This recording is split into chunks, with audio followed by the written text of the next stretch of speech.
Welcome back to the LEC, where I'm joined by my fellow jungler Markoon to break down his 2 early kills. Welcome and congrats, that was a very nice start. Thank you. So, we got some good stuff to break down here. As always, we saw a lot of aggression from you, this time on the Volibear. So, in this clip we have here, you are seeing the Lee Sin showing a top lane. What goes through your mind? I mean, personally, I think he's just really griefing here. Like, you can't leave your bot lane alone. Even if he kills the Gnar here, he's just gonna TP back and it's not worth for them. So at this point, I already felt like the game was kind of over because I knew Azir would die. Okay, so you go for the first kill on Unforgiven. What is the communication like in this moment? So here the call is very simple. I just said, just click Xerxe and he will die. And then we clicked him and he died. I like that. That's very simple, very straightforward, easy to follow. So at this point, you've already created an advantage for your team, punishing enemy jungler making a mistake, having topside. Now, Finn barely escapes. What is the communication like here? Yeah, so after Gnar got chunked, they tried to kill him. We just said that Ahri should go top to catch the wave, and then I saw that Armut was trying to greet for a plate, so I knew that I had Ahri moving, so I just took the fight, and then Ahri collapsed on them, and they died. Okay, so we've seen Nukedog roam a lot this split. Is this something that's coming from him, from you? Like, what is that dynamic between the two of you like? I think when I joined the main team, especially, like, Ornn was a pretty passive player, or Nukedog. And I think, I mean, myself, I like to make a lot of plays, so I think Nuke just kind of saw that and he started going with it. And especially after Korea, I just like really started playing more aggressive. And yeah, it's paying its fruits now. Like, it's going really well. Is this something you saw a lot of when playing like the LPL, the LCK teams? I assume the mid laners were very active over there. I think everyone in the like the eastern regions is just more proactive. Some LCK teams were a bit boring to play against, but most LPL teams I played against were just hyperactive. Well, it's a, you know, boot camp paying off big time. Well, let's head back over to the desk and join Sjokz over here. Yes, I don't know what's on the curvy wall behind us, that's what we call it. Rogue's not doing that bad. But Markoon, we had a little clip of you guys before talking about your Korean bootcamp, and I know we talked about it as well on the desk as well, and someone dropped a bootcamp buff. So obviously, I think it's natural, you've learned so many things, right? Is there any steps that you're taking to make sure that it doesn't run out as quickly? I don't think we're taking any steps intentionally. I think we're just trying to keep up our level. We just try to stay realistic, don't get cocky. Just try to keep improving. And then I don't think your level drops when you try to keep going up. Mm-hmm. Not too cocky yet. You were like, oh, just click the Xerxe, she died, the game was over. I clicked and I said, yeah. Yeah? Yeah. Okay. Game was over. Okay, well, to be fair, I will give you that. The game did look over, but you never know with the Mad Lions, right? They are a team that historically has been good at coming back in this game. So what did you do to keep the snowball running? I wasn't really worried about them coming back. I kind of wanted to just like end the game the fastest. Especially after yesterday, I was quite annoyed that we managed to throw that lead and make it at like a 35-minute game, I think it was. So I was just like trying to close the game out cleanly and just like, yeah, get it over with. Broxah, you've also been in a position before where things are going well. You know, you're the jungler, you can be aggressive, your lanes are doing well, you're winning the games. What are the dangers of that? Well, so right now being in the position Markoon is and having a very much roaming mid laner, strong roaming support in Mickey as well. You know, it's a nice time, but usually, like you guys, some of you were talking about in interviews, at some point there's going to be hardships, things are a little tricky. I think it was Patrick who said that after a month, he was expecting things to get a little tougher now that, you know, the opposing teams are going to start, you know, learning from you guys essentially. So what are the main things that you guys are working on right now? Because it looks like you're just a step above everyone else. I mean, for me personally, I don't think the early game that right now is that complicated. I think after they removed the TP to 14 changes, TPs are out of like the early game. Now, tower diving is harder. So I don't think the early game is that hard. I think we're mainly focusing right now on mid game and making sure that when you get leads, so when you're even in the mid game, you're actually going to be able to win those games as well. The Lee Sin came out. Of course, there were a number of jungle bans as well. What's your view on that? Obviously, it's something that you wouldn't go for immediately, but would you personally have gone for something else? Yeah, Lee Sin looks like quite bad in the meta right now. He doesn't farm that fast, so I'm not sure why they... I mean, they picked it because there were some jungle bans, but yeah, it's not... He loves it too. Yeah, it's not an easy matchup into Volibear because I have a lot of tempo over him because I just straight up farm faster, so yeah. Who between Viego and Volibear tickles your fancy the most? I mean, I enjoy playing Viego like 20 times more. I'm really bored when I play Volibear. It's really boring. We've heard this before. Do you remember when you were playing Xin Zhao all the time and then you were complaining about, you know what, they're just going to nerf it or whatever now, right? Yeah, I hope so. Volibear is very boring to play, so I hope they nerf it, yeah. Okay, so I think there's all that we have said about this game because it was kind of a stomp. We did have a graphic for Patrick as well. Patrick was always historically, even if it wasn't going well for you, the one that was always performing. How is he been doing now that things are going really well? I think Patrick is just like a really insane player, and I think he was like 3 years ago when he was losing, and I think he is now when he's winning. And I mean, yeah, the stats like show it. I think he's winning every bot matchup. His scrims, he's performing like almost every game. I think this player is just very, very cracked. And something that will make Broxah happy is that Finn was the key player of the game.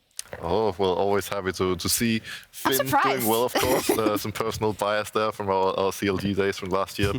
What is it like playing with Finn?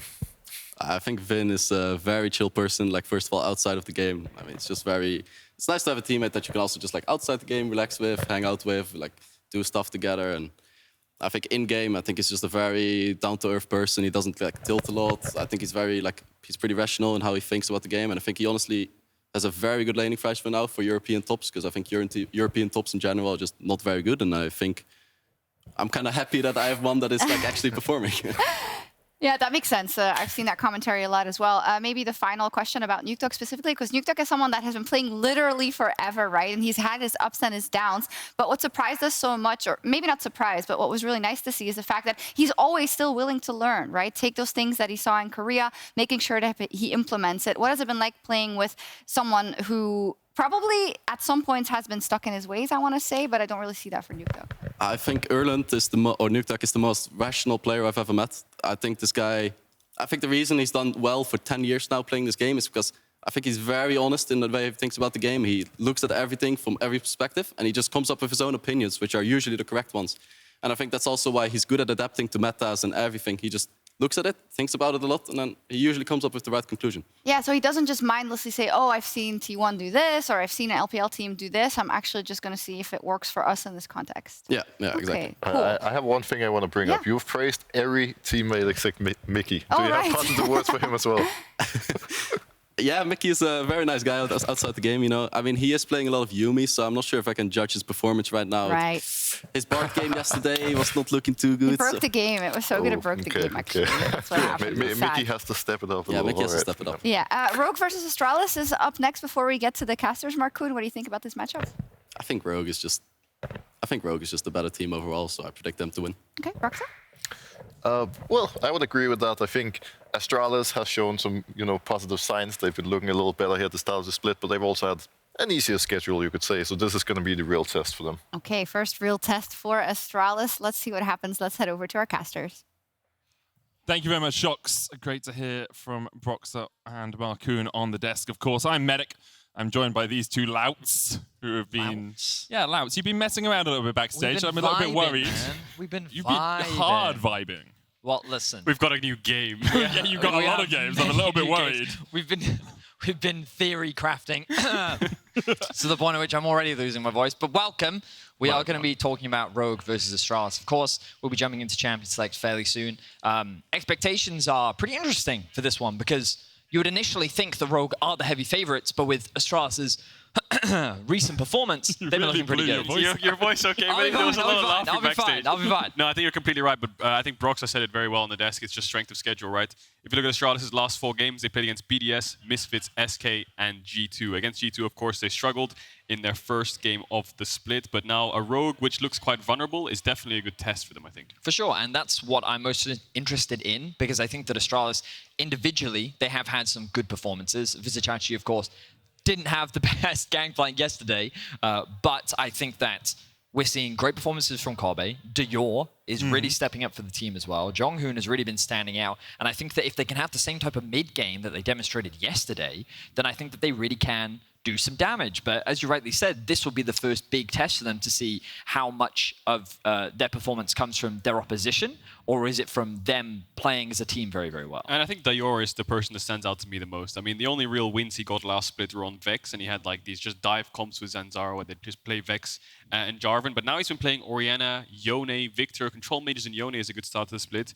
I think he's such high damage numbers, great CS numbers, overall stats-wise, he's performing in lane, and we saw it against Caps, where he was going up against Caps, almost got solo kill, didn't, managed to go pretty even against him in quite a losing matchup, I would say, and just kind of fighting on his own. Yeah, it's been good performance so far from Astralis. Rogue, on the other hand, had a little bit of a slow start to the season, only picking up their first win in Game 3 of week 1 against Mad Lions with that Elder Dragon Steel. Yesterday, they did look stronger, but the question is, can they maintain the form we expect from them, considering they were our regular season winners last spring? Even hearing from Odoamne, he talked about how he wasn't even super happy with his performance after that. And I think that Rogue still have some doubts surrounding them in terms of their execution. It doesn't seem like so far early on in the split that everything is functioning in the same way that it was last split, especially considering they went on a 9-0 win streak to start off last split. Ironically, that win streak was ended by Astralis. So this for sure will be a super interesting game to see how they match up. Definitely will be. Draft will be where I keep my eyes on because, funny enough, Kobbe has actually played a unique AD carry every single game so far. He's played Twitch, Xerxe, Veigar, all that good stuff. So we'll see what he pulls out this time around, showing kind of a flex of champions. And we know what damage this player can do in the later stages of the game. JeongHoon looked very flexible as well. We'll see if he is able to pick something new or whether he continues to just control the mid-game with one of his power picks. Draft up in just a second. Rogue versus Astralis.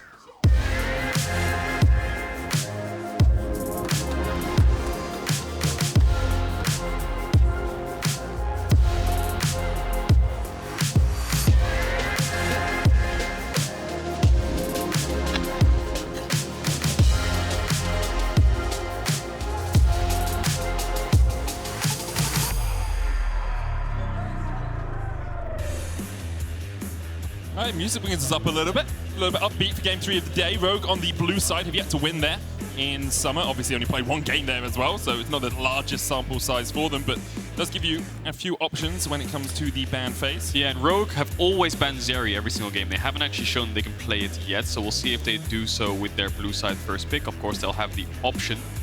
Looking at Spring, of course, there was that one performance from Comp where he had that bot lane play where he was kiting back so much, but for now it doesn't look like something they've been prioritizing. Yeah, something that I do expect to be prioritized is that Gangplank. Funny interview yesterday. Oh, as I said that, it does get banned away immediately, but I liked how Odoamne yesterday was saying his relationship with the one has ended. GP is his new best friend, and it kind of has been his default go-to for the last 2 games. Well, he just banned him. Yeah, well, that's the thing. He's not a very good friend then, is he? Yeah, I know. And it was he who banned him as well. I've got it. It's because he doesn't want to see Gangplank in someone else's hand. But he has first pick. Gangplank is all for me. He's my friend. I mean, that's true. He was invited to the party first, and he could have If gone. he now first picks Ornn, Odoamne, we're going to have a serious Yeah, we're going to have to get that meme out, put the pictures together. Corgi banned though, Xerxe banned by Rogue as well, so they continue their trend of not going towards the Xerxe. I wonder what they'll do with Wukong here. Malrang has played it twice already. We'll see if they decide to ban that champ away here. Astralis. Very enthusiastic for draft, that cheering. I'm just going to say that. Can save that for a moment in the game, unless you think they're not going to come. And Astralis is going to roll over. Lissandra with the final ban here. Screams maybe an early rotation Ahri for Astralis, maybe on the 1-2. I feel like Wukong is just the no-brainer here, unless they have other priorities, such as Kalista or Senna or Gwen. But yeah, I think Wukong is the simple rotation. So you would imagine then that the Ahri is the response. We have seen a lot of Ezreal priority as well early on in the draft. We do know that Kobbe has brought that out. You already mentioned his unique champions that he's played with. What? Okay. I mean, he's played Yone already. There's the Lillia as well. So wow. AP jungle Lillia into Wukong is something that's been talked about a lot when coming to countering this Monkey King. Yeah, it's a good jungle matchup, of course, because Wukong's kit gives him innate armor in a sense, right? So Lillia does work well into it. This draft from Astralis was obviously planned. They wanted to give her Wukong first pick intentionally to pick these 2 champs into it. And they were probably saying, well, if they pick Wukong first pick and we pick Yone and Lillia, Lissandra 2-3 is where it's going to really kill us. So we ban that away. Larssen's going to default to Azir. We'll see what Astralis' last pick here is, because on the 3rd pick, I think another top laner could work well, unless you want to go for something like the Kalista and then get a good support on 4-5, because I feel like the Yone and Lillia is great, but you need to lock in your top side. Oh my word. Wow. Chachi's going to pick up the Ornn. Well, now you would imagine that Astralis would look to ban things like Gwen and maybe Camille. Things that, well, I mean, Kayle as well. Yeah, Kayle is another big one too. Basically, you just want to remove things that can be like good matchups into the Ornn or like get free scaling laning phases. We also saw a bit of like things like Vladimir primarily used as a Gwen answer, but we haven't really seen that much. But there's the Gwen removal. But wow, what a like, you have a lot of scaling already on the side of Rogue with things like the Azir and the Senna coming out with a lot of team fight value as well, with the Wukong adding that initiation. Astralis blind picking this Yone though showcases a lot of confidence for Dajor and like clearly a lot of trust and faith in their team fighting ability. And it's off meta to the point where you have to wonder, this is something they've been playing in scrims and it's been working for sure, because they're defaulting to something that they're confident in. The only issue I have with the draft here is I feel like you have too many top laners to ban right now. You know, if you take away Kayle here, they still have things like Gnar, which Odoamne can easily default to. Yeah. Camille could be an option, could even play a Jace lane, but they will win lane. But obviously Astralis is playing for team fights here. Nothing here gets a push in lane. I mean, Yone will get pushed in early. On bouncing waves he can trade. Ornn will probably get pushed in early with Odo's counter pick. I think eyes on bot lane here. Kalista screams to me as the next kind of OP AD carry that's up. I really feel like it's going to be Senna Seraphine for the side of Rogue, though. Obviously, they've already brought that out once, and with the Tahm Kench being banned, expect them to go towards that. Astralis can look towards that Kalista that you were saying, Caedrel. Rogue then will be trying to find someone with a bit more engaged potential. Obviously, the Wukong alongside of Seraphine could get onto that backline.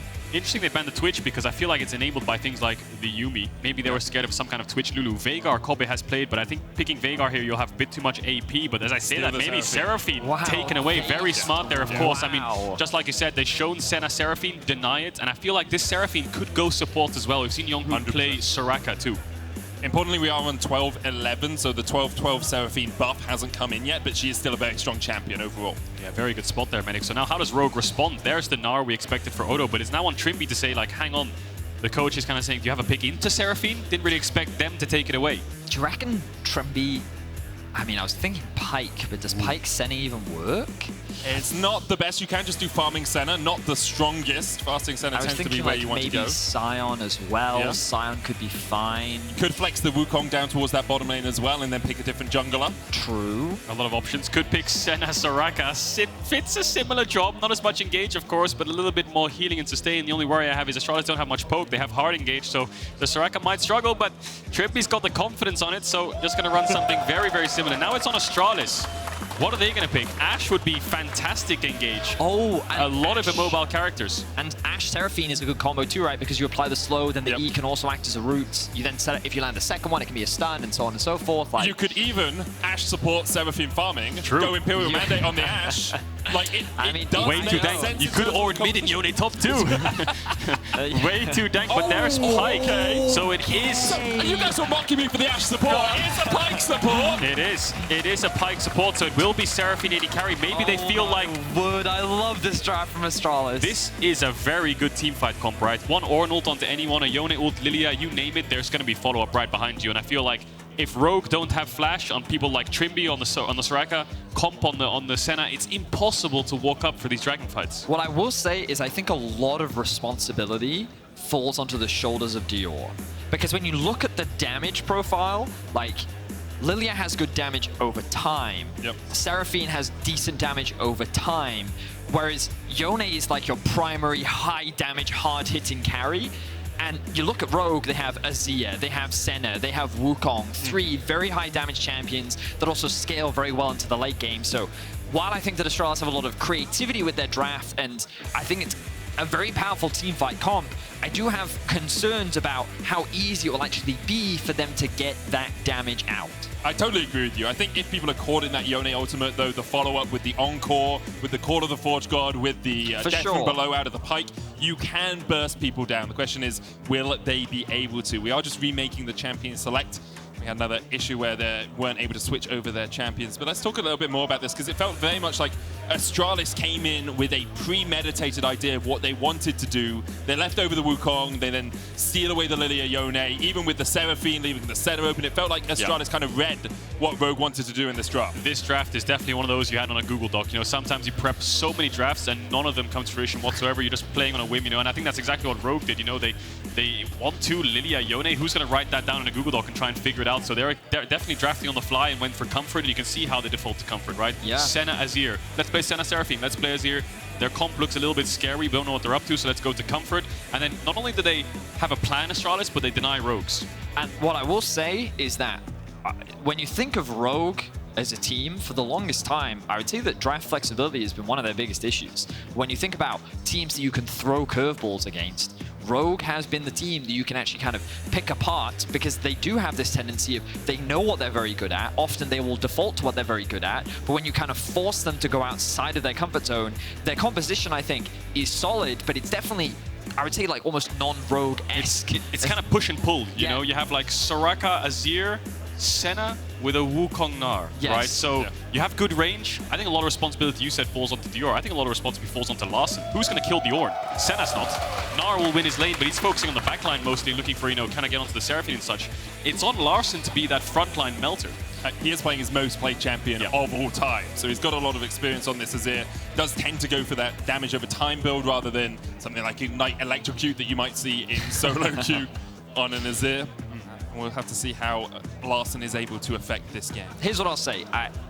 What I love about this whole approach is that Astralis, obviously they've come in with new players, but also it's just their approach to the game. Yeah. No one had any expectations for Astralis coming into the summer split, and I think they're kind of playing off of that. They're saying, who cares? Let's just do what we think is good. And like, sure, maybe in hindsight, when we look back at this draft, we'll sit there and go, oh, well, there was this weakness and there was that problem, like this and that. But coming in with a game plan and sticking to it and then being flexible towards the end with a Pyke, Seraphine bot lane, the ability to just do that and see how it goes, I think is the level of confidence that you need, especially when you're the underdog. And it's important to note, right, following other people's metas, you'll never beat them at their own game, right? So do what you think is best, find your own meta and find your comfort. And I think that's exactly what Astralis have done.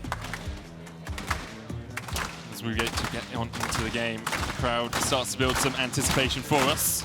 Great to have them back, of course. Reminds me of the Icelandic football clapping, you know? Oh, yeah. You remember that? I remember that, yeah. World Cup a few years ago? Definitely a passionate Rogue fan in the crowd. Incredibly passionate. Obviously just waiting for this secondary draft to be resolved. It's been a weekend of a few delays, unfortunately, but we are getting through the games as quickly as we can. Crowd's been awesome throughout. Thank you very much once again, crowd. You continue to be great, and it is a pleasure to have you back, as always. But I'm really excited for this game. The draft is really awesome to me. I love seeing Yone. I know a lot of people don't like Yone and Yasuo in solo queue, but I love seeing it in the Because they're always in. players. That's why I hate them in solo queue. Yes. They always go 0-10. Yes. Why can't they just go 0-0-0? Well, Caps can also go 0-10 on Yasuo, but I'll still have faith in him to do something awesome. I won't. I don't have any faith in any Yone Yasuo that goes 0-10. Even mine, which Really? always happens. Really? Maybe that's I why end up you doing don't have the faith. You've seen it too many times just be ineffectual. True. Yeah. My Yasuo is hit or miss. Hit or miss. 10-0-0-10 is what I like to call it. Well, we have a really cool graphic for Dajor in game that will prove that his Yone is actually very good. Perfect. He's played one game so far, I believe, right? And he won that game. He had an pretty amazing sure. game. I'm excited. Oh my god. It's like the tentative, like the anticipation before the drop, right? We want to get into the game. We want to see what's going to happen. Obviously, we have to wait a moment before we can. Yep. We had prepped backstage a few games and things to play in this moment, but it feels too tense to do that. Like, I'm too excited by the draft. There's too much setup. There's too much time. Maybe too next much game, if there's a delay, Yeah. we'll bring out the ultimate game. Okay. Which game, then? Because there's a You've set few. the expectations so high, and I think that we think the game is much better. We think it's a lot funnier than it actually is. kind of separated from you two on this game. No. We've got bangers for you Oh, in you this do? game. You have? Yeah, we saved some. We're going to really include you. It's going to be a great time. If it doesn't happen now, we've just set ourselves up for failure. No, it's for the future. That tennis ball is you, Vedius, by the way. Yeah, I did hear about this. Hello, I'm Vedius. Taxi. Radio. Yeah. Buff Nocturne. Welsh. Buff Nocturne. They should buff Nocturne. Now's your chance to say it. Yeah. should buff Why should they Nocturne. buff Nocturne? Because they nerfed his passive, because all the pro players were playing him, even though I was telling them to play him for years, and then they finally do, and then they get him nerfed, and then I realized that I was an idiot for telling them to play him in the first place. The issue I had with the Khan as well, man. Like, too many people play him. People just nerf things. Yeah, but that he's look still in good, Like, and he gets nerfed all the time. he's not as good as he was. They nerfed though. Nocturne's passive, and he literally can't lane anymore. So he's a jungler. He's a jungler Where he was now. always meant to be. Yeah, but that sucks, man. He wants to jungle. Who wants to play jungle? Really? Yeah, right. Like, who has fun playing jungle? I know. You just, How boring is You that? literally don't interact with anyone, I and know. then you complain that your laners are bad, and you... Yep. Don't gank when you should. It's probably like the easiest class in That, League. I that would was my say. thought, right? Like, because it's PvE, which makes it Yes, super easy. right. Even supports have to PvP sometimes. Do they? Supports. Well, Yeah, because you play against the Oh, other support, that's and true, every now and that's again I true. hit a minion. That's okay. true. What if you're playing Bard? Then I have. Then you're playing like catch-em-all Pokemon. Well, then aren't you I mean, also... sure. So then I have a mini game alongside League of Legends to play. I've See, also my heard- Bards don't play League of Legends, they just play their minigame. I've also heard that Bard is a top jungle mid AD support flex now. You're a fan of Bard mid, Vedius, No, I I'm heard. not actually. Yeah. It's just because you're scared of the light that Bard brings to the Nocturne. Oh, is that what it is? Knock darkness. Okay. You know I can spell shield his light. Get wrecked, Bard. Get wrecked, Counter Bard. Yeah. Gives you attack speed as well when you spell shoot something as Nocturne, doesn't it? So how bad is Nocturne mid on a scale of 1 to 10? 10 being It's unplayable. like 2. 2 out of 10. 10 being unplayable. Oh, then it's 8. Wow. It's really bad. Literally, the thing is, on Nocturne, you would just push mid and then leave. And now you can't push mid anymore because That sounds really interactive. Yeah. Have you thought about playing something else that just, pushes and leaves? Lissandra? Lissandra's early game, Caps though. does it as well. Yeah, but early game, they changed Lissandra's Q a long time ago. It used to be like 4 seconds all the time, and that was when she was really broken in lane, and then they nerfed her Q, and then it's 10-second cooldown, so you can't just perma push and leave. What I'm hearing mostly is you don't like having to interact with your lane opponents. because they're all better than me, and I know that feeling. I'm on the same wavelength as you there. So we've come to the conclusion that Yeah. Riot should buff your champion because they're better than you. But only Yes, for you. correct. As well. They should only buff my champs, though. That's the thing. But I then- need a champ that's niche enough that no one else plays it, Oh, but it's okay. strong enough that I can 1v9 You should game find on. the niche picks. Bowser's Scion got nerfed, he's now a volley bear main. Your Nocturne got nerfed, you're now a Lost Ark player. Yeah, that's exactly what happened, yeah. Quite right. Right, so we are waiting for a little bit more information. Because we don't have any right now. Is it informationless or you're not informed? Uninformed? Uninformed. Uninformed, I think. Okay. So I'm going to ask. So we're currently So uninformed. I did get in my ear a time frame, but I'm not sure I want to commit to that time frame when people are waiting for me to say a time frame. Should be soon is what I'll go with. Yeah, Surely it'll start soon, right? I can also see that screen over there. I heard that yesterday. The time frame is we're getting very close to that time frame. So soon is all we can give you right now. Obviously, people are trying to get everything sorted, and it's frustrating as much for us as for you guys, as for the players, that we're not able to get into games straight away. But we will be there as quickly as we can. Okay, Medic, I'm going to tell you a quote. Okay. Oh, we're going to play the game, are we? And you need to tell me what movie this quote We're is playing the from. game. I think okay, we're playing. starting with you telling me. I have a good one. Okay. Ready? Yeah. To Infinity and Beyond. Star Wars. Who? Luke Skywalker. Nice you. one. That was a good point. That was a really good That's one. 1 point, Thank Medic. you, thank you. All right, so now you go. You have to come All up with a quote, and you hit us with that, All and we'll tell you. I'll be back. I'll be back. Fast and Furious. Fast and the Furious. Good one, Vin Diesel, because he drives away and then he. Yeah. That's really good. 1 point. Yeah. All right, go on. Give us another one. No, it's your turn. Oh, it's my turn? I All right. really don't think this game is as funny as you guys think this game is. Backstage, it was really funny. It's not a good game. Wait, yeah, it's a great game. What are you talking about? We're so far. We're every 100% quote win right. rate. Every single quote is correct. I don't understand what the problem is, Look Medic. at their faces and tell me they're enjoying this. Screw you guys. Whoa! Hey, Vedius, it's your turn. Okay, let's play with the crowd then. right. Okay, so what we'll do is we'll give a quote, right? And then you'll give an answer, and if the crowd agrees with you, they'll cheer. Okay. And if they disagree with you, we'll go into go the into game. game. Whoa!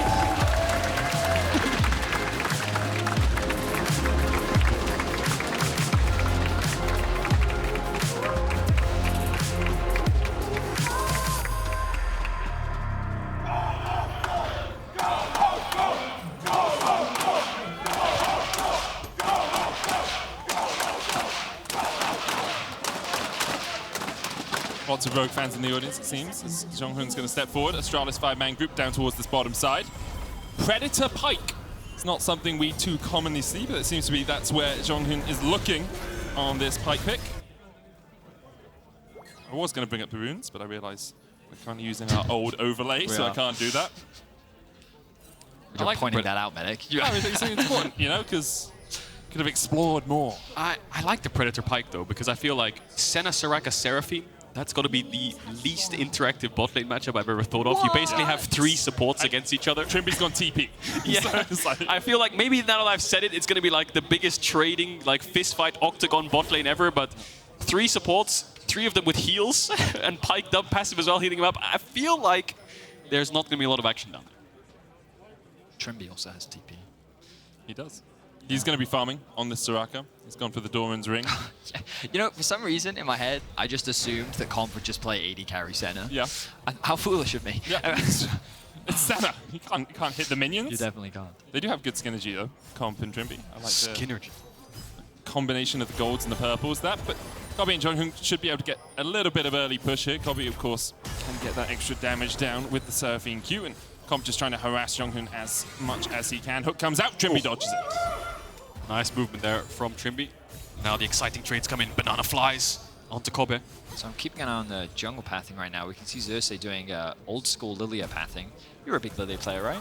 Used to be. You would start on Raptors, Krugs, and then Red because it's like more efficient. Because then your Raptors spawn earlier into the game, right? Yeah, and your red buff lasts for longer, right? Starting on red means it'll expire. Nice hook there into the root. No Halo Blades though. You have to wonder if he had Halo Blades there. Maybe there was all-in potential. They have no heal. Summoner spell will be a good trade to get some bot push, but yeah, the red buff will last for longer. He'll just probably smite this up and then move towards the bot side of the map. Full clear his bot side. And then look for bot grab smite used. Red buff down. And now JeongHoon is going to look for... No way, he's already looking roam for into mid. Yours a bit low, but he should be alright. See if they can get the kill. Few question mark pings coming out from Rogue. They are looking for it. JeongHoon going in, flash away, but the Q still... Oh, good dodge from Larssen. Did have to burn the summoner, but able to slide his way out of that one. That's only going to get worse, though, the longer this game goes on. If Astralis can keep this bot push and JeongHoon gets the Predator, then I think when the boots are there, he's just going to run straight into mid, have the W as well. So Larssen's going to have a pretty tough time. Might need a little bit of vision around mid or Malrang to hover towards bot side, but for now, both junglers just doing opposite side clears. So, fun fact, for those that don't know, JeongHoon used to be known as Execute because Pyke was his favorite champion. He was a bit of a Pyke one-trick, and for those that didn't get to see his last Pyke game, he was very impressive on it. You can see from some of his stats, bear in mind, like, support stats can often be difficult to highlight how good a support player is, but JeongHoon is doing very well. Another one. Gonna have the Ignite as well, trying to take it down onto Trymbi. They just don't quite have the follow-up damage. Beat drop dodged. JeongHoon dodges back into the bush. Trymbi low, but should be able to heal himself back up on this Soraka. That's 2 flashes JeongHoon's got so far in the first 3.5 minutes of the game. When he bases, when this wave crashes with Kobbe, I mean, Kobbe can always TP back if Rogue fast push the next one. I think he'll just take a free base here and decide whether he uses it or not, but regardless, JeongHoon's gonna get the boots, probably just run straight mid from base. There's nothing else for him to do on the map. Maybe he could even run top if he wants. He can do whatever he likes, because I feel like the Senna Seraphine, the Senna Soraka, sorry, can't really punish the Seraphine, so he has a minute or two to play with. You're also getting a bit of reprieve in the mid lane off the back of that gank. He did have to invest his TP already, but you can see the wave is slowly starting to push back towards him. Of course, that CS discrepancy in mid is to be expected, given the range advantage that Larssen does have. And Larssen, very well known for his lane dominance in particular, and his ability to build up CS leads. But now, we have to draw our attention once again to JeongHoon. Hovering around the top side of the map, Xerxe is here to support as well. It's imperative that JeongHoon lands the hook, otherwise the play is not going to happen. Good damage. Odoamne trying to turn it back around. JeongHoon going in. Odo! Flash its first. The hook second. Pulls it back. Perfect Pyke play from JeongHoon. Beautiful play there. Doesn't even have to use the E flash to predict Odo's flash. Just E's kind of in the direction where he'll probably flash. Now we'll see Kobbe on bot. Can Rogue punish him? Soraka Senna on a dive against the Seraphine. I don't think they have enough damage. They'll threaten it, but there's really nothing to do here. So that's the power of the Pyke pick. He can roam, and the Seraphine is self-sufficient. It doesn't even matter if Kobbe falls a little bit behind in farm. He knows he's going to continue to scale up as the game goes. You can see he's already picked up that tier. But wow, impressive stuff from JeongHoon. Level 3 within the space of time. What has he done? He got a flash in mid, he got a flash on bot, and he then roams top with the Predator, and he successfully gets a kill. And he gets the flash. So 3 flashes, 1 kill. Happy days. Plays it to perfection. E's in the general direction that Odo will flash and will hit with the E regardless. Knows that he'll flash, so he's already buffering the Q, ready to pull him back. And another thing to highlight when we come out of this replay is the TP situation, right? Rogues use all their TPs to get back to lane. The top gank means Chachi can save it in case he gets a bad trade and a bad matchup. Kobbe has saved TP because they had the early bot push because he forced Soraka flash. So they have these lane states where even if they were to start losing, they could always make it even worst case. I will just quickly give credit to whoever found JeongHoon. Like, this guy wasn't actually even playing in Challenger's career this year. He didn't play in the Spring Split at all. Last time he played was the end of last year, and comes into Astralis and has really changed the way that they play these early games, constantly finding pressure. Obviously, the rest of the team coming in as well to help him out, but he's been on form this game, on form so far in Summer. And we see Astralis reaping the benefits of that. Xerxe is going to get the first dragon of the game, just past the 6-minute mark. Now, of course, for now, the gold is still dead even. A large part of that is thanks to the CS leads that have been built up in mid and top in favor of Rogue. You can see that gold difference ever so slightly in the mid laners as well. But props to Astralis, already having a good early game, JeongHoon is just being everywhere on the map. He is suffering a little bit in terms of experience, but he's doing exactly what he did yesterday, grouping up with his jungler, contesting for deep vision, and looking for a pick. But every time JeongHoon suffers by losing experience, Kobbe gains, right? He'll get close at the level 6, and he can try to force something on Trymbi's missing flash if he gets 6 off the next wave. They have a window to try and shut him down. Right now, taking away the red buff from Malrang. See if Malrang gets 6 off the Krugs. If he does, that'll mean the bot 3v3 can be contested, but until then, it looks quite difficult. Dajor coming out of base. We'll take the Raptors too. Oh, it's a horror for Malrang. Xerxe is just taking absolutely everything. And this is what you can do on Lillia, right? Her movement speed, the stacks, just make it so difficult to be able to lock her down as well. This is something we didn't really talk a huge amount about the fact that there is not a lot of crowd control on the side of Rogue. You have Malrang's knockup, you have Odoamne's ult if he can land it, but what else do you really have in terms of hard CC? This means that in terms of the mobility that you have with Pyke, with Lillia, with Yone, Rogue don't really have the tools to lock a lot of these highly mobile champions down. It can be quite tricky for Rogue as the game goes on. They do have quite a lot of range, so if they can find a position where they can keep Astralis at bay, they can still do a lot of work in team fights, but at the moment Astralis definitely coming out to the good in this early game. Yeah, Xerxe gonna look for an early Herald here. I think he's calling JeongHoon to come towards topside. Look at JeongHoon's base, both Moby boots, so he can see the speed on the minimap that he's coming out on the map with.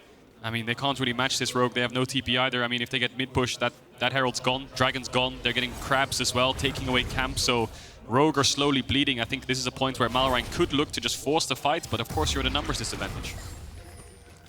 And even if Rogue did look to make a play, Kobbe has TP. No one from the Rogue bot lane does, although the Dawning Shadow now available alongside the Wish. So those global ultimates could have an impact. Rift Herald, though, already taken by Xerxe, as Malrang still waiting just around the corner here on the top side of the map. Chachi's backed all the way back here to build himself a little bit of an extra item. Barmy Cinder is the choice. Well, Astralis, like, again, the gold lead isn't significant just yet, but in terms of early game control, they're doing a fantastic job. First Drake, first Herald, then now Malrang looking to go on the offensive. Bellows Breath used, there's the Gnar back. Vizicsacsi doesn't really have anywhere to go. The Cyclone coming out, Vizicsacsi still has the flash, but no way to escape. Rogue on the board. Fantastic timing there by Odoamne. He saw Chachi use his Bellows Breath, like you said, the W to stop any CC. In the second, it was finished by the cast. Odo instantly jumped in with the Mega Gnar and pulled him back, so Chachi buffering the E won't be able to flash. Quick kill over to Rogue. We'll give a plate over to Odo, you have to expect. Yep, the kill was clean. Very little to criticize there from Rogue. The timing was good. They waited for Xerxe to confidently back off. They had information as to where Dajor was in the mid lane, and overall, Rogue find themselves their first kill of the game. So kind of slow early game, as we very much expected. This game is going to be a lot about the team fights, and Rogue, how are they going to use this Herald to be the next question. They could throw it down mid if they want to get some chip damage down onto the tower, considering their siege isn't the strongest, especially against an Azir. But perhaps they want to funnel a little bit of gold towards the bottom side of the map. They do have the push and they do have control around the bot side jungle for now. Astralis bringing Deo and Xerxe down towards this bottom side. They will just back away. The plate goes down. JeongHoon a little bit overextended here, but goes invisible, is able to dodge away, and Rogue continues to try and advance, but can't really find anything out of this. It's a strong early plate from Astralis. Yeah, a lot of big spikes coming in as well. You can see Xerxe 2 levels up right now on Malrang. Maybe he gets level 7 off those Krugs, but regardless, Liandry's picked up as well. He is incredibly accelerated and far ahead in the jungle right now. We'll just have to see how he uses it. I mean, top camps into bot side, try to force the second Drake, Herald bot tier 1 if Dajor gets any kind of mid push. Should be an easy dive. I wonder if we'll see some kind of interesting interaction with Pyke W and a Seraphine ult over the top of him, invisible, to catch Rogue off guard. We'll track that as it happens, but I think they have a lot of setup in bot. There's definitely that. There's also, you know, Yone ults, and you just ult on top of it. Follow the call of the Forge God. Chachi can start off any fight. Xerxe continuing just to farm, though, 40 CS up at the 11-minute mark. And Rogue walking wounded a little bit here. They do have good scaling. We talked a little bit about how the Azir and the Senna late game can be very difficult to deal with, but it's going to be difficult to work through this mid game. It's crazy the difference, isn't it? We've got a game state. I'll hold that for a second as JeongHoon is looking towards mid. We've got a game state here in Summer Week 2 where Astralis are dictating the pace of the game. You would imagine that it's slightly in their favor, whereas last split, this is the 1st versus the 10th place team. Trymbi's alone. He may also be dead, Medic. Very possibly. The hook goes down.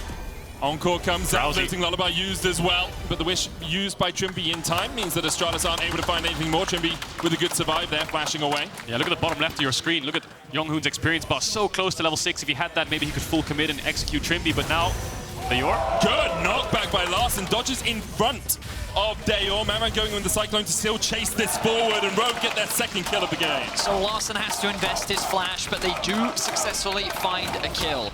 Rogue accrue another small advantage. They'll get another plate going into the favor of their mid laner. And this gives access for Odoamne to be more aggressive in the 1v1 as well. Yeah, Astralis playing fantastically through bot to get their bot and jungle ahead, but the problem is Dajor seems to be struggling in this isolated 1v1. Larssen getting the better hand of him in the CS department. Now with this kill, will only be even more stronger. So Dajor tried to buffer his ult there to escape from Larssen, but he gets blocked because Larssen flash ults him instead. And then instead he gets knocked towards Malrang, who also has a knockup. Tries to flash away, Malrang can happily chase. Herald on the side there, used in mid by Astralis to get some gold. I don't think Dajor got any of that. He was in base, so that's all gold over to Xerxe, about 320. It's a good gold infusion for the Astralis jungler, but you can see he's sitting at 5,200, the most gold in the game right now on Xerxe. In that mid lane, though, a huge lead for Larssen now, 1,300 gold ahead, and he is definitely the cornerstone for Rogue to win this game.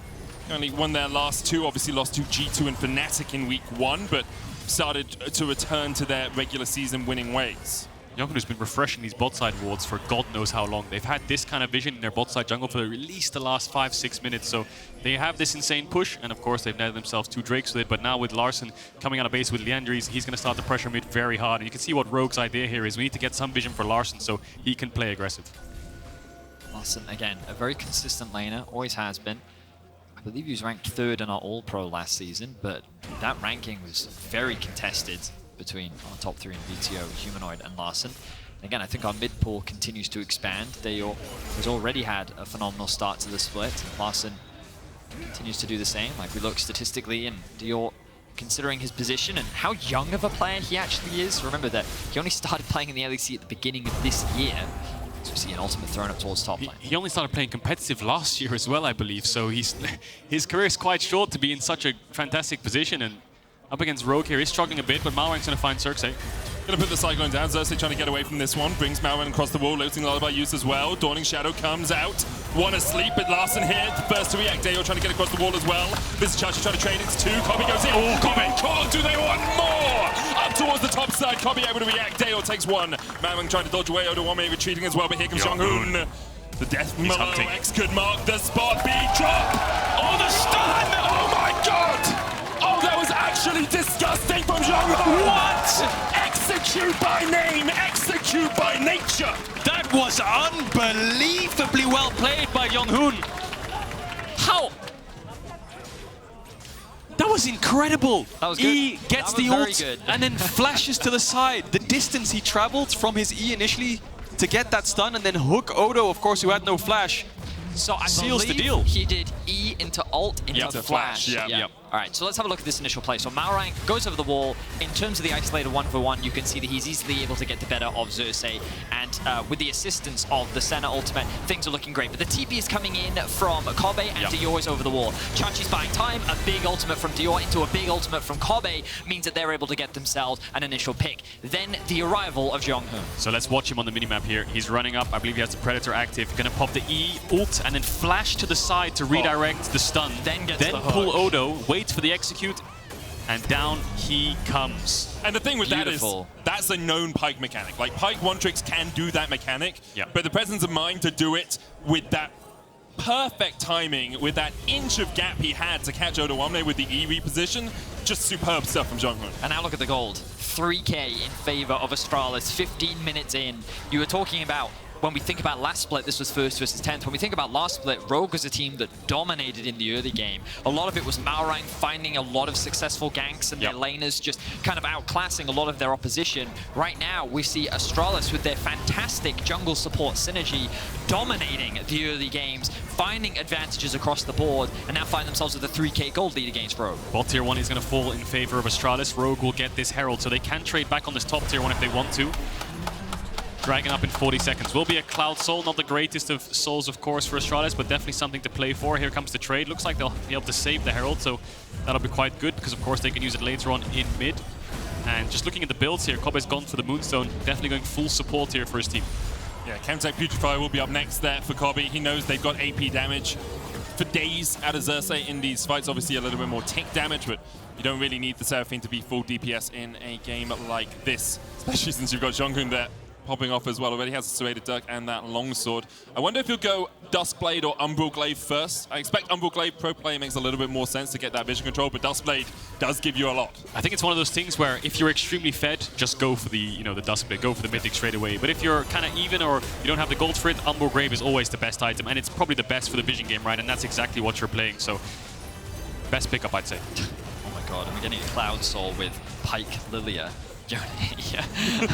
You can't run away. You will not be escaping from this comp. Wow, incredible stuff from Astralis.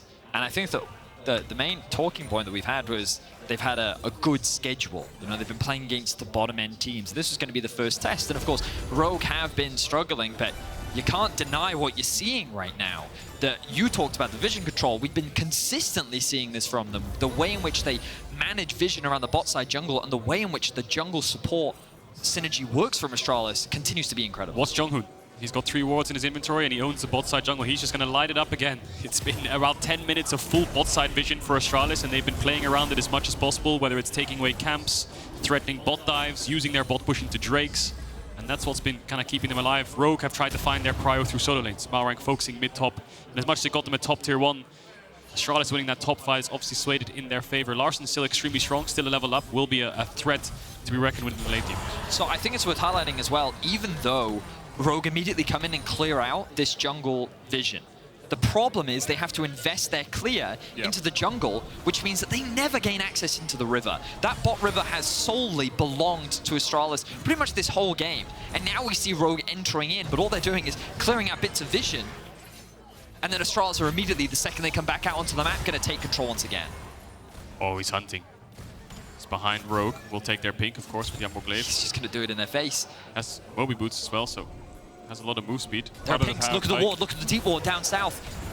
They're pinging for a potential TP flank. Sjokz does have the pull up. God, there goes the TP. Loading Lullaby onto comp. He's going to cleanse that away as the chase comes in. Call of the Forge God. Sjokz looking for the double knockup. The rest of Astralis trying to get here, but they're not there in time. Sjokz already low. Pops the stopwatch.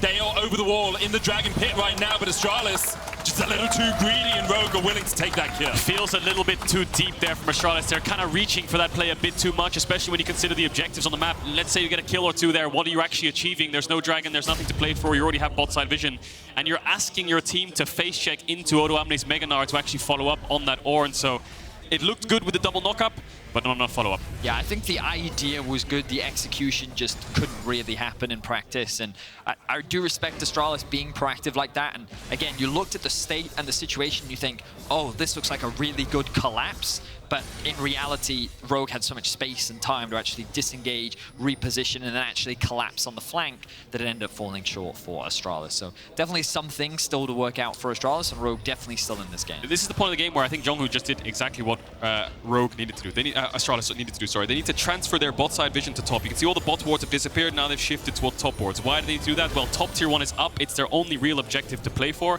and so is Baron. So if you do that kind of fight on the top side of the map and you get a kill, it nets an objective. You can see Rogue answering, they're saying, okay, we want to get mid lane control, so we're going to put down the Rift Herald here. 5 players, well, 4 players right now, towards this middle side of the map, and Astralis are going to try and answer with the Herald might a push of their own. The Herald might die before it goes in. As you say, the eye doesn't open, but the Herald gets a charge in. No tower's going to fall. Rogue trying to find something in this game. Currently, they are playing to the beat of Astralis' drum, but as the game goes on, they only get stronger. Larssen 2 items, Shadow Flame, Liandry's, Umbral Glaive complete on comp. I'd love to see how many stacks that Senna's at now. 71. So he is scaling towards this late game threat. And a very small thing just to note here, just look at the farm. We've got a fasting center, of course. Trymbi's only at 150 CS at 21-ish minutes. Kobbe's been keeping up with the pace of the game. He's keeping up in his CS numbers, so slightly behind in gold, of course, because Trymbi's fallen behind in the gold. I mean, he does hit item breakpoints when he gets those supportive items, but they're relatively cheap. I will say as well, it's a bit harder to farm as Soraka than it is as a Seraphine. Seraphine has a bit more AoE. Starcall doesn't do a huge amount of damage, so Trymbi is lacking in terms of farm, but Kobbe has a bit of an easier path in terms of getting those waves. And I feel like you want to tunnel all your gold into Larssen anyway. I think as much as Trymbi can catch mid waves for now, if Larssen is around, I think he will be the priority. Makes a lot of sense. Important to keep an eye on Dajor as well. Right now, he is quite far behind in terms of the isolated mid lane matchup, but we talked about a lot of the responsibility falling on him when it comes to the damage. Perhaps I misspoke then, because I look at the damage coming out from Astralis, and it is sticking, especially with the amount of burn and poke that they do have at their disposal, but he continues to ramp up, working towards that second major item. Doesn't quite have it yet, and the dragon is spawning in 30 seconds. This will be soul point, and Rogue ideally just want to stall. If they can secure this, they can buy a little bit more time and play more towards their scaling. I wonder if Rogue want to trade it for a Baron. Malrang's found JeongHoon, we'll just E away, because Astralis have full vision here. You're face checking so much layered AoE CC that who really goes first for Rogue? Odo needs to stack the Mega Gnar up and group with the rest of his team. There is a world where they can force a Baron and get have the Azir in the vicinity and try to burn it down, but then you're giving up Soul, so Rogue in a bit of a tricky situation. JeongHoon's going to land the hook there onto Odoamne, gets the stun as well with the Phantom Undertow. Dragon started by Astralis, as you say, it would be Soul for them. JeongHoon spotted, I believe, by Malrang as he comes around the corner. Malrang on a ward now, he clears that one out. Astralis continuing to try and push forward. Rogue looking for it. Dragon down to 3,000. Malrang trying to get in over the pit. Call of the Forge God used to lock out Malrang. The hook doesn't get him back, and Malrang gets in with a decoy. Great steal from the Rogue jungler. Knocks up Chachi. The charm coming out. Kobbe encore. Fate steal, put us onto the two tanks. JeongHoon and they're getting to the fight right now. No one's low enough for him either. Cobb going in the stream and sliding to shuffle. In by Larssen. And Rogue died forward, and Astralis die. Xerxe just able to get away, but Rogue able to take down 4. Ooh, they had so much layered CC there, Astralis, but it was just JeongHoon couldn't find a target. One reset, and then they can start to move forwards, but we can see why Rogue's such a powerhouse of a team in these team fights. You can also see how the damage just didn't quite come through for Astralis. The CC was layered, but it didn't feel like the Rogue was in any real danger. You had the Senna ultimate, the Soraka ultimate, the Soraka healing, and then you also had Odoamne ready with the Mega Gnar. Everything came out from Rogue to buy enough time to turn the fight around. Xerxe has no way into this pit, no flash. We'll just have to watch the Baron fall. Larssen can TP in worst case, it just came up. There's a TP coming in from Kobbe, so maybe they think that it's going down slow enough that they can contest, or they just want to push out these mid waves to stop them from being able to move straight to a tower. Nevertheless, Xerxe Counter TP used. Kobbe looking for the steal across the wall. TP coming in as well. Astralis want the fight. They're going to try and invest everything into this Call of the Forge God. Not out for Chachi. JeongHoon gets the hook, but is only onto the decoy, and Rogue are able to walk away.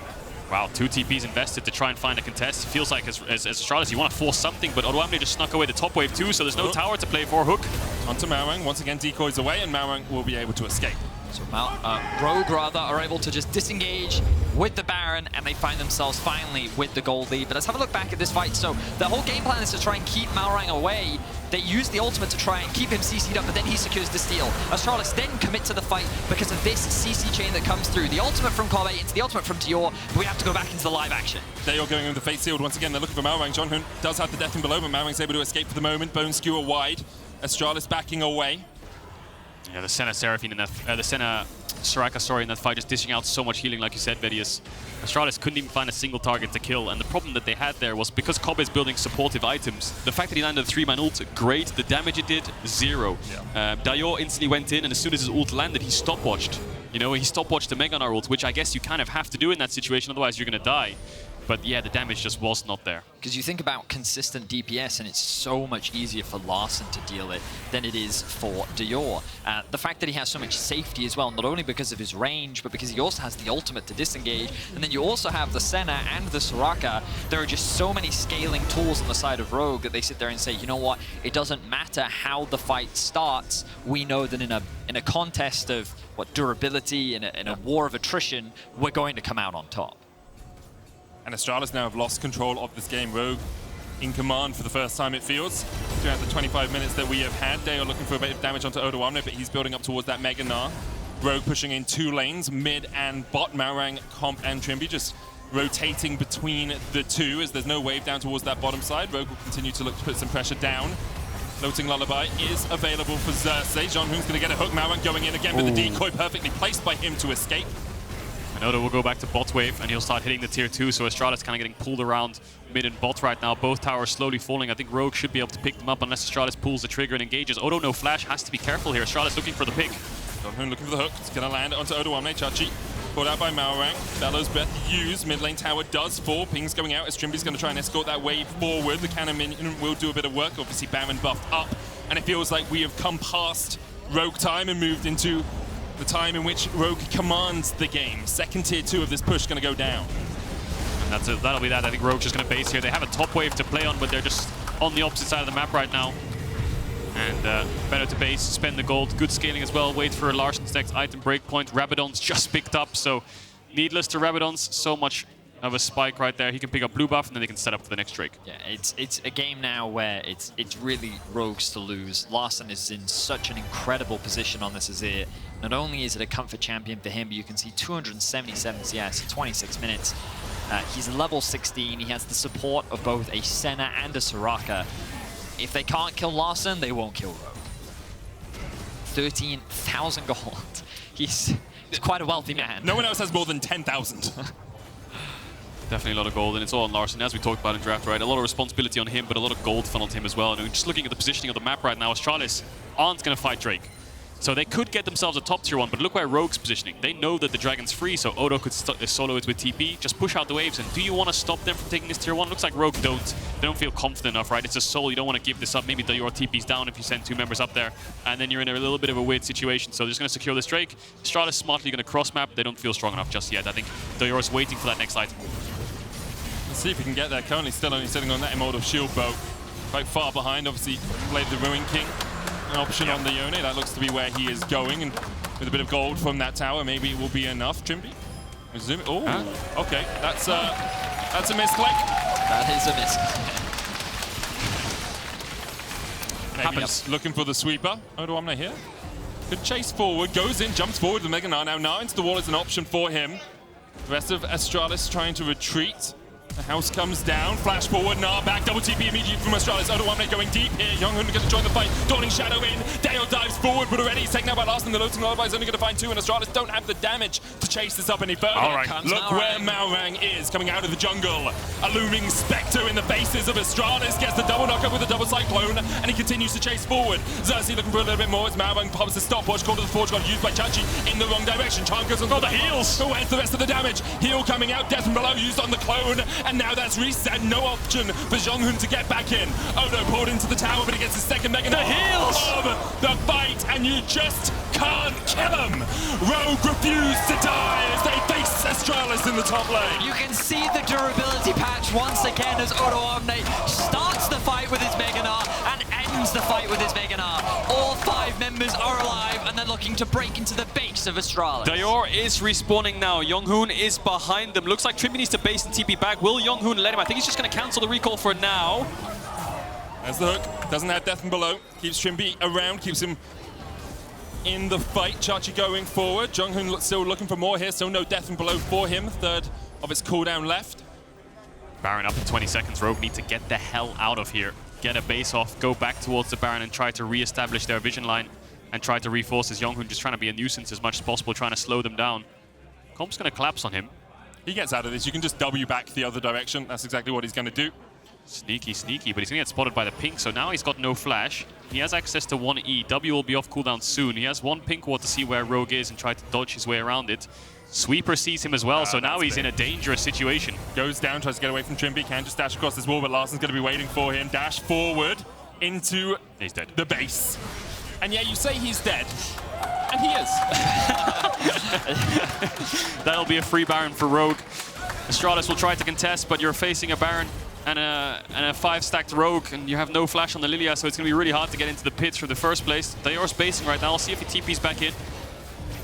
Xerxe, no flash, no blast cone for him either. TP not used by Dajor kind of means that Astralis aren't going to fight this one. Kobbe could just look for a steal across the wall. Call to the forge god. Not enough. Malrang good with his smite. Trying to time the burst there. Markoon doesn't flinch. All we're going to base, and then back onto the map. Well, this is definitely a solid performance from Rogue. They took their time in the early game, but they knew they had the scaling advantage, and you can see that they just played that single team fight that much better than Astralis, and now they're back in control. And this is a much-needed win for Rogue as well, especially after their difficult week 1, going 1-2 to get themselves a 2-0 weekend. Should put a lot more confidence in the roster, and also showcase that they're definitely a team that you can't just get an easy win against. Definitely. Showing the powerhouse that we know of Rogue. The regular season kings, of course, always manage to finish 1st or 2nd or 3rd in the regular season. And I think the week 1 losses are always a good thing. I think losers improve, and Rogue didn't do a lot of losing in the regular season, but they did in playoffs. So the fact they fall early on is always a good sign. Astralis aren't done yet, though. We'll see if they can find a pick. Of course, Rogue have the Baron buff. Looks like they want to set up through bot on this bot wave, but Astralis is just going to go down mid. JeongHoon spotted out as he gets down towards this red buff portion of the map. Dragon up in a minute's time would be the third of the game for Rogue. Malrang looking for something here. Steps forward. Only Chachi. Trying to get him to burn perhaps a Call of the Forge God or his Bellows Breath. JeongHoon still in a flanking position here. Won't be spotted by that ward, maybe, just as he came around the corner. Reminds me of Gnar, just looking for these ridiculous flanks all the time. The problem is, what can he really set up? Maybe he can put a TP ward, get the Dajor TP behind, and then they can double flank. That would probably be the only idea you can think of here. Dajor or Chachi. Those are your two options. Chachi doesn't have the TP right now, of course, running that He's unsealed proxying spellbook. the wave, so they don't have a Baron wave to play on. He is being a nuisance for Rogue, but they have one wave for now. Astralis just have to clear it. Kobbe can, of course, just put down It's gone. the damage from the range.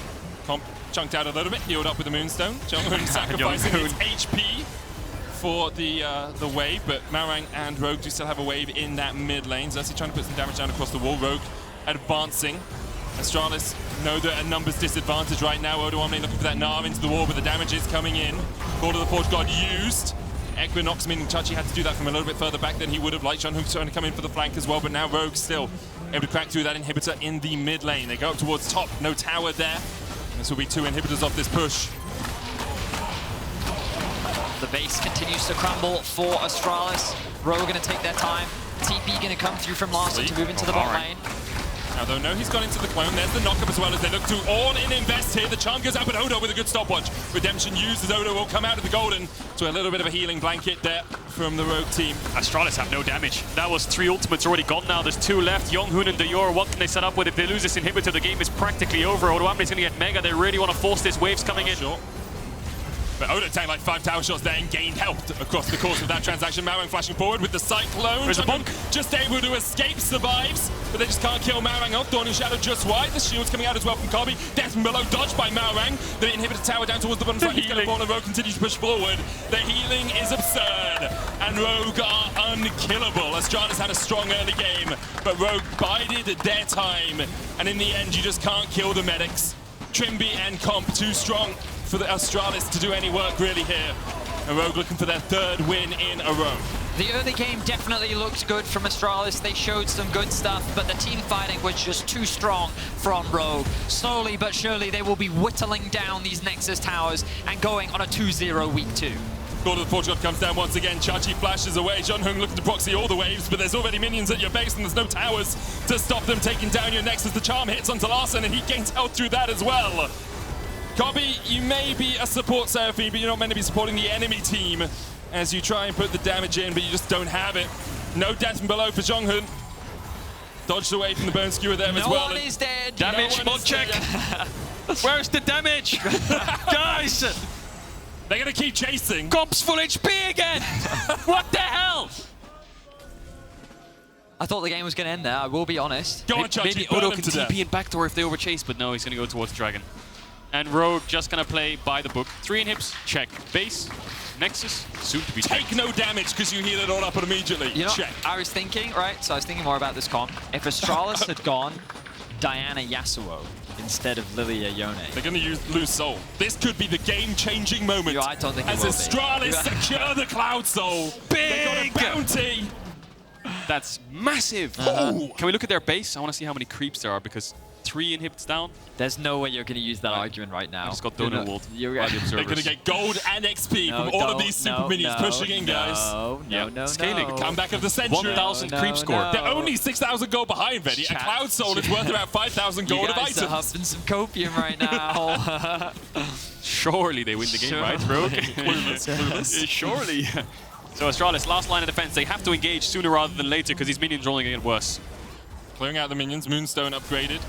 And all of them have ornaments as well, I will say that. No mythic yet on JeongHoon means that he can't be upgraded, but Astralis are able to hold on to their base for the moment. I don't understand how. Well, because one issue for Rogue is they, like, unless Malrang finds a good engage, they don't have the best engage, right? Yeah. If Astralis just don't fight them, at some point, they have to try and make an engage happen. Just don't fight! Just don't fight, forehead! JeongHoon looking for something. Top wave is pushing in. Astralis going to have to answer with that, but they've culled the bottom wave. Now they can try and cull the mid wave and the top wave at the same time. It's going to be difficult for them. Is Rogue Tower defense! look to close this one out. Where's the monkey with a pea shooter? It's Bloons. as Odoamne pushes forward. Dajor going in. There's the engage. Dajor killed off immediately. They're full HP. And the hope is over. We have done some hopium, but it's a new hope for Rogue as they pick up their 3rd win in a row. Nothing Astralis can do. All of Rogue full HP. A strong performance from our regular season first place team.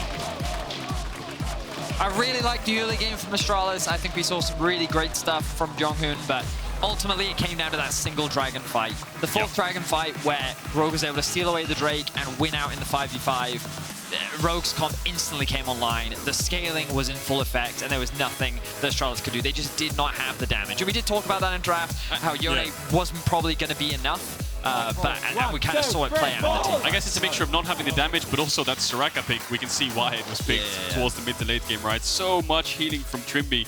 They couldn't find a single target. And of course, if Pyke can't get on low enough, then he can't really find anything in the fights. Well, so this is why I wonder if it had been a Yasuo Diana, could they have like one-shot before the healing could come in? Soraka. Yeah, that's what I was wondering. Because then you also have like... Comfort is key though. Yeah, of course. In any case, I did like the comp from Astralis in terms of like trying something different. They came in with a very clear game plan.